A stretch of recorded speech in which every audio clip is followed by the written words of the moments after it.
And on the subject of Keir Starmer being awful, we have an excellent piece. I say excellent piece, I mean, it's just standard reporting. It's amusing because it would have been a really interesting expose if this particular reporter's framing of this issue didn't completely expose the failures of our journalism in this country. Now, this was released by Gabriel Pogrund, who is Whitehall editor at the Sunday Times. So we have to take into account this guy's a Murdoch hack. So take basically everything this person will say with some kind of pinch of salt and understand all the biases that are going to go into that. If we look here, the lobbying firm Portland has produced a guide to the Labour Party for clients in the business community, co-authored by Alistair Campbell, architect of the dodgy dossier for which took us into the Iraq War, and ex-Sun political editor George Pascoe. Alistair Campbell, big friend of Tony Blair. Tony Blair, big friend of Rupert Murdoch and also the Sun. The Sun, what won it, etc. Is a Bible for organisations seeking to influence how Labour might govern. I'm sorry. If you're a party called the Labour Party, that it was founded by the unions and exists to represent the interests of the working class, you shouldn't be letting business interests influence how you might govern. That is completely contradictory to every single part of the Labour Party's values. And it's so obvious, it's so amusing to me that the spin doctors behind this shit is Alistair Campbell and somebody from the fucking Sun. People with zero scruples whatsoever, who, again, quite frankly, don't belong. Alistair Campbell never belonged to the Labour movement, and he knows that he doesn't because he campaigned for fucking Liberal Democrats in the 2019 election. So, moving on at the very least. Let's have a read of this, shall we? Recently, I was at an event with a group of senior business leaders, always seeking to stir the pot. I asked them who they thought would be the next Prime Minister in 2 years' time. They all said, 60% of them said that it was going to be Sir Keith Starmer. A week later, I had an even bigger focus group, because that's literally how all policy is done with right-wing Labour Party nowadays. It's all being done by focus group, by committee, rather than, by the democratic nature of the Labour Party, which should be an internal democracy. A lot can happen between now and the general election, but there is a growing sense of decay and decline about the Tories, and therefore growing sense that there will be a Labour government before too long. It won't surprise you to know I would welcome that. But to businesses too, whatever your politics, I say embrace it, because between now and then there is a genuine opportunity to shape the policies and direction of the Labour Party. That's a bit weird, isn't it? If this is somehow a guide for clients in the business community, don't you think there's a word, right? There's a word for when you let people give you money and then you change your views to give them favourable policies moving forward, right? There's a word when people give you money to change your viewpoints. Fucking neoliberalism. It's almost like bribery. It's almost like bribery, isn't it? Or corruption. It's another word that you could use. Starmer has methodically and effectively deployed a 3-stage strategy to get the party in this position, decontaminate the Labour brand post-Corbyn, because apparently this is a brand now, rather than, a political movement, right? Show the Tories be unfit for office, which they've done themselves. In fact, Keir Starmer has been doing the opposite of showing them unfit for office, because he shares a platform with them ideologically. He's done very little to actually oppose what the Tories stand for. He's just stood there whilst the rest of them have just fallen down out of nowhere. And now set out a credible alternative. What alternative? What actual alternative are we getting for the Labour Party? Part of this strategy is making clear that he backs business and understands understands the major role it has to play in solving some of this country's greatest challenges. Companies large and small should be part of that debate. Well, I mean, it's called the Labour Party, not the Capital Party, but go on. It is over a decade since Labour was last in power. How Labour works set out to explain the party, how it operates, how decisions are made, above all how businesses and others, while not versed in the party's ways, can seem to build positive and constructive relationships if and when it enters power. Constructive relationships based upon shaping the directions and policies of the Labour Party and influence how Labour might govern. That doesn't sound dodgy to you at all, does it? Especially not since we've had all of the revelations coming out about people like Dan Jarvis and Wes Streeting and Yvette Cooper being given huge amounts of money by anonymous billionaires through shell companies based on brass plate premises. It's a bit weird, isn't it? Literally, Poundland's Tory party. It makes my skin crawl reading this shit. It really does. Another statement that was made in this, which we're going to come back to. Alongside this, Shadow Chancellor Rachel Reeves is considered de facto deputy leader due to her close relationship with Starmer and is brought in on all major decisions. Starmer trusts her political instincts and shrewdness on economic policy. Reeves and her team of advisors, including her chief of staff Katie Martin and head of communications Heather Iqbal, should be considered as part of the engagement strategies. Now, we're definitely going to come back to the Angela Rayner line. But it is amusing, right? It is very amusing that someone who is democratically elected as the deputy leader of the Labour Party is not allowed to be the person who is the actual deputy leader, when what we really mean is that Keir Starmer doesn't hate democracy, doesn't want the internal Labour Party democratic structure to have any influence on the top-down nature of the party that he wants to govern like a tyrant. He wants to put his cronies in those positions instead. He wants to be able to appoint people to be the deputy leader instead of democracy. Like, how is that different to a central committee at this point, quite frankly? And the thing is, right, this person who tweeted this out put that there with two eyes as if it was somehow suspect. A little bit sus. And someone commented saying, what about this is suspect? And the response is so enlightening about how Westminster journalists view this kind of shit. Not, this clearly shows the failure of bourgeois democracy and the ways in which moneyed interests infect every factor of political policy making through corrupt deals that they do behind closed doors with particular political parties who try and influence policy making so that it doesn't benefit regular people, instead benefits the people who have the money, which equals power in our society. No, it's quite an interesting barometer of Labour's perceived proximity to government. As if the idea of corruption is just taken as read in Gabriel Pogren's world. Everyone, corruption is fine. Now the corruption is because the adults are back in the room. That's what this, like, how are the unions still affiliated to this shit, quite frankly? It's unreal. When they're literally trying to get rid of Rayner, yeah, they demoted Rayner from party chair after Super Thursday in 2021, and she is now the Shadow Chancellor of the Duchy of Lancaster. Basically, like, become a non-entity because they want to sideline her because it's clear that she is far too left-wing from her very centre-left position that she got. She's literally part of the Labour Party's soft left, and even she is too left-wing for the Labour leadership at this point. I think she would get kicked off a long list, which we will come to later on. It was interesting. Someone linked me a thread on Twitter showing that, which was a quote from Clement Attlee saying that he believed that Harold Macmillan was one of the most radical people in politics, and it was strange that he became a Tory and not a Labour candidate. And Harold Macmillan would almost certainly get kicked out of the Labour Party at this point, or would get refused to be on a long list to be an MP. Didn't some of the unions decide to ditch this mess? Unite have minimised their funding. That's the only union disaffiliation that I've seen recently, or something close to disaffiliation. It's almost a case of the writing's on the wall. They acknowledge it, but they've got a plan to keep the Tory plans despite them not being in office. It's controlled opposition. That's all it is. It's always been controlled opposition. Thanks. For a second here, I thought you were reporting on the dichotomy of a party established to support working people being bought and paid for by corporate interests, which is hardly what I'd expect from Gabriel Pogren. True. I thought you were raising a valid point about corruption and corporate influence on political parties, but it was just the usual deeply incurious hack work. It's very strange that Labour seem to have a problem with recognising that if you put the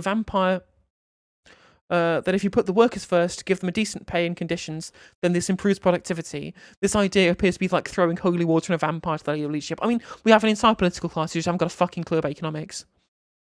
Blair being the best version of a Tory Labour Party, it seems like they're determined to repeat this to succeed.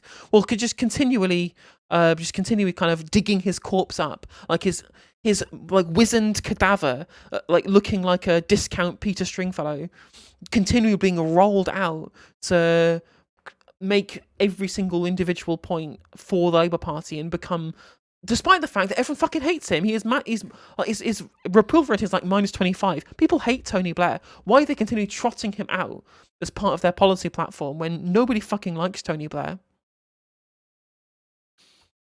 Like literally, Tony Blair warned Keir Starmer of left-wing threats during Davos meetup, because this is literally the party that we're looking at now. They're a party that takes donations from huge companies who is refusing to let people stand on picket lines, to continually push an incredibly right-wing narrative on loads of different things, so much so that Nigel Farage has praised Keir Starmer on immigration, Kate Andrews from the IEA, Telegraph and Spectator has praised West Streeting on NHS reform, and now we have Tony Blair and Keir Starmer meeting up at a global meeting of billionaires to talk about the threat of the left wing. This is not a party that any left-winger should fucking vote for. I'm saying it now. You should not vote for this party. I am not going to vote for them. Fuck it. I'm beyond this is beyond the fucking pale. They're worse than the Democrats.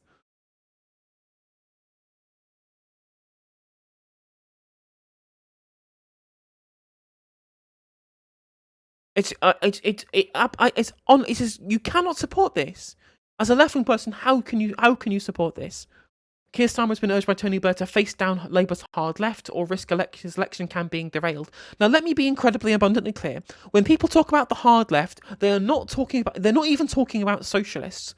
They're talking about anybody who is to the left of centrism, essentially. Anyone who's to the left of neoliberalism. Anyone who even critiques neoliberal understandings of the economy gets completely neutered out of the conversation. Ha-Joon Chang was talking about this in a lecture previously, about how heterodox economics is literally seen as extremism because of how much groupthink there is with regards to economic discourse in this country. If you even make a tiniest suggestion that maybe there's nothing wrong with a budget deficit, instant expulsion. Despite the fact that, our understanding of the role of deficits has changed massively in actual economics departments at this point. Who's even left in the party at this point like that? Is Keith going to fight Owen Jones IRL? I mean, Angela Rayner is somebody who they don't even want being in the top job. They don't want her there. She's too left-wing for them.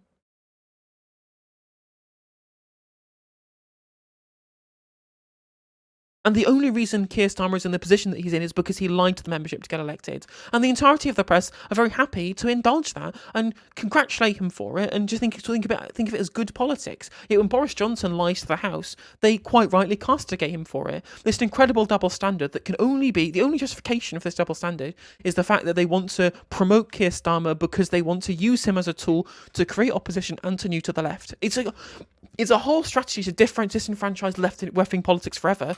The Labour Party are falling for a hook, line and sinker. You cannot vote for this shit. You cannot support this shit. You had the misfortune of working for one of the Blairs. It was truly a PR exercise all the time. Have to try and look good and pretend to be doing good for, i.e. the Windrush community. At the same time, whilst and what's interesting as well is that during the Blair administration, a bunch of the stuff they were doing on the front end was being undermined on the back end. Remember that? I think I played it on stream before, the Peter Obon clip talking about how there was this theoretical Sun article about the Home Office under New Labour not clamping down on immigration enough, not clamping down on asylum seekers enough. And David Blunkett went out and did this speech about how Labour promised to crack down on asylum seeking, whatever. And turns out this was all orchestrated. David Blunkett knew about the article coming out before it came out and had his speech scheduled to respond to the article before that all happened. It's ridiculous, like the level of corruption and seediness that goes on behind the scenes.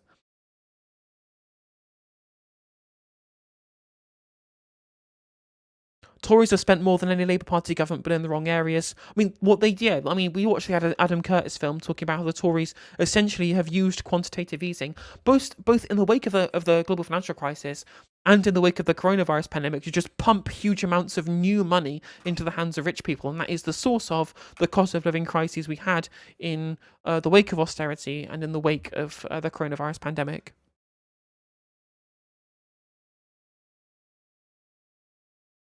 A senior party source told The Times, Tony and people around him regret not dealing with Corbyn when they had the chance.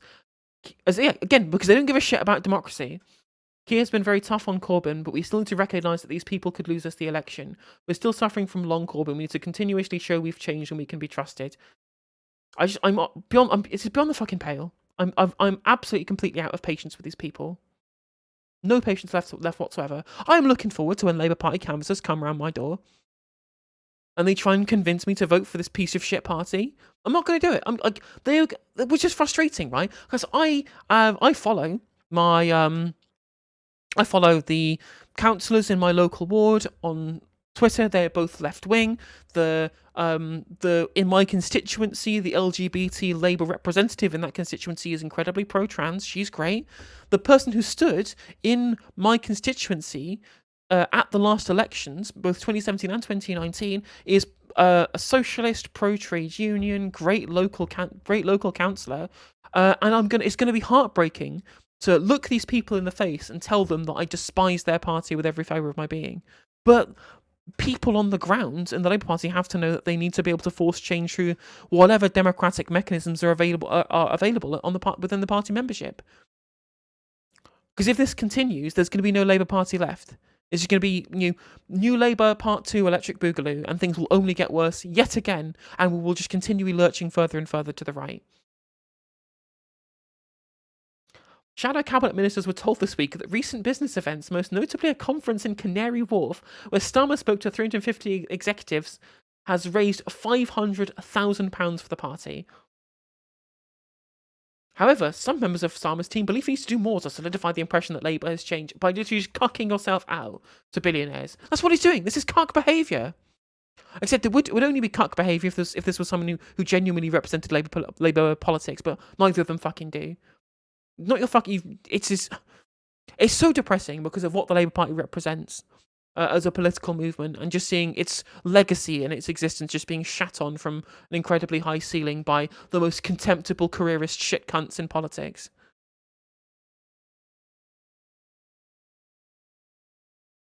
Staff Westminster, it's a lost cause. I'll vote for the least fascist candidate, but all of the important politics isn't happening in that crusty old building by the river anymore. I mean, that's true. No worries, Fancy Wiki. I'll catch you in the next one.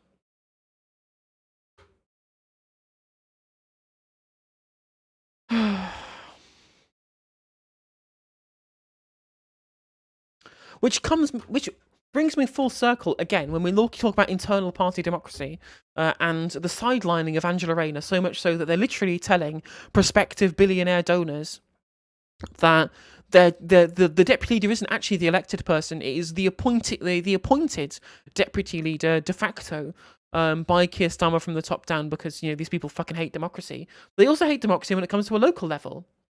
So what has happened is the selection process in Bolton North East.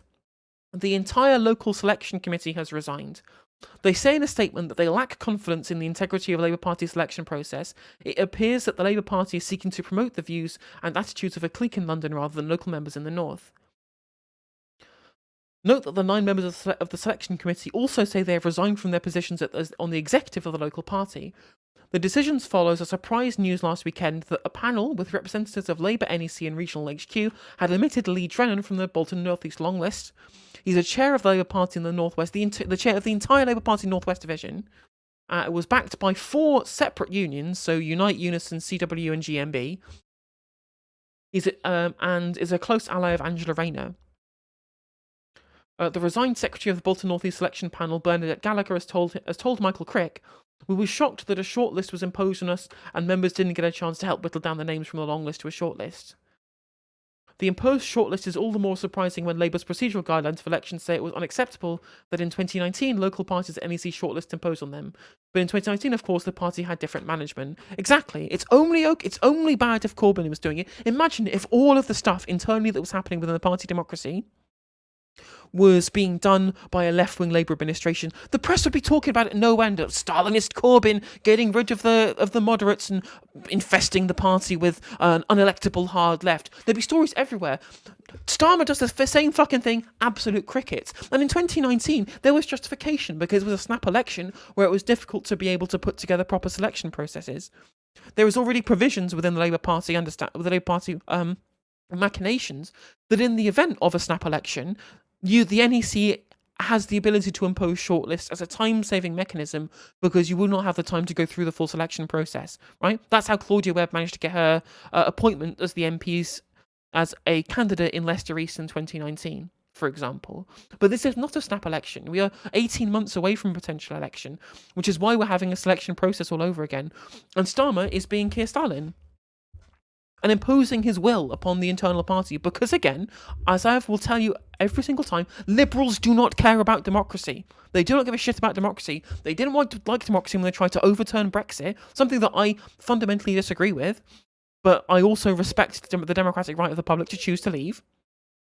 They continually refuse Scotland the ability to be able to get another referendum.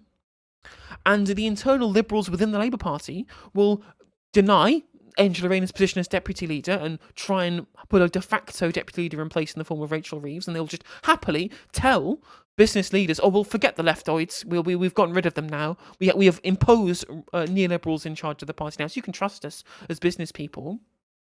And they're also getting rid of internal party democracy when it comes to shortlists by expelling candidates on ridiculous rules like liking the wrong tweets, like from Nicola Sturgeon or from the Green Party, for example. Like literally doing the trot hunting that was exposed in the Ford report, right? Which they're now being able to do with complete abandon because there's no opposing leader of the opposition to be able to give any pushback to their ridiculous campaign of expulsion on spurious grounds. Like people who unionise their fucking workplaces refuse to have access to long lists because they're too left-wing. This is unacceptable. It's completely fucking unacceptable and deeply corrupt. It's terrifyingly authoritarian.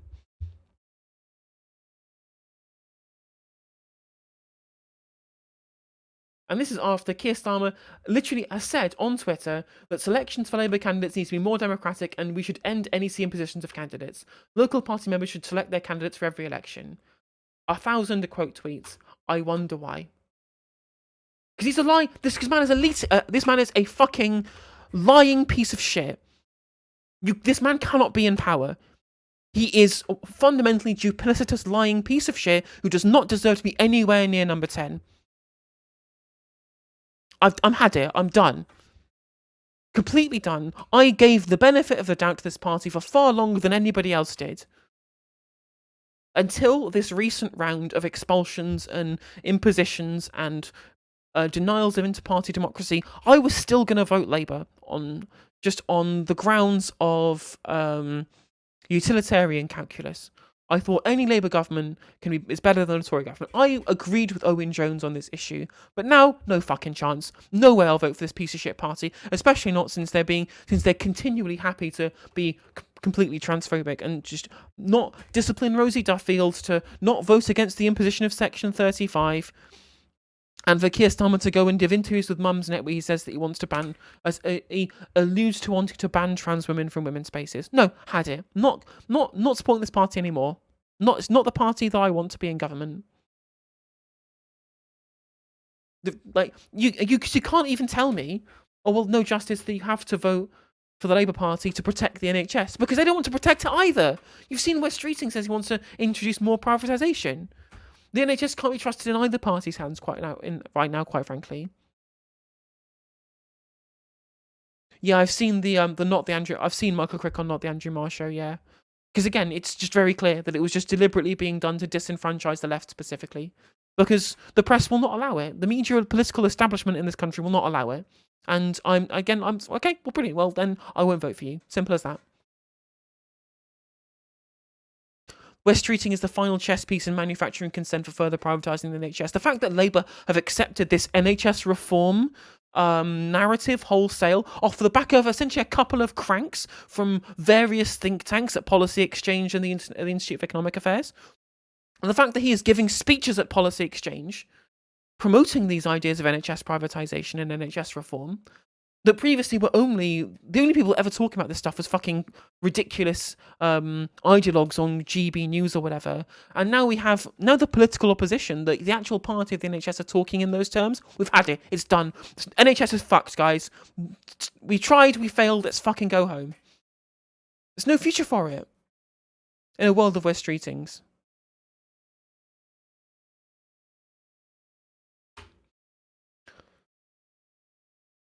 And there's a news article about this. Yeah, Labour's Bolton selection row puts Rayner and Starmer allies at odds. There was outrage over the exclusion of Lee Drennan, an ally of the party's deputy leader, from the selection race.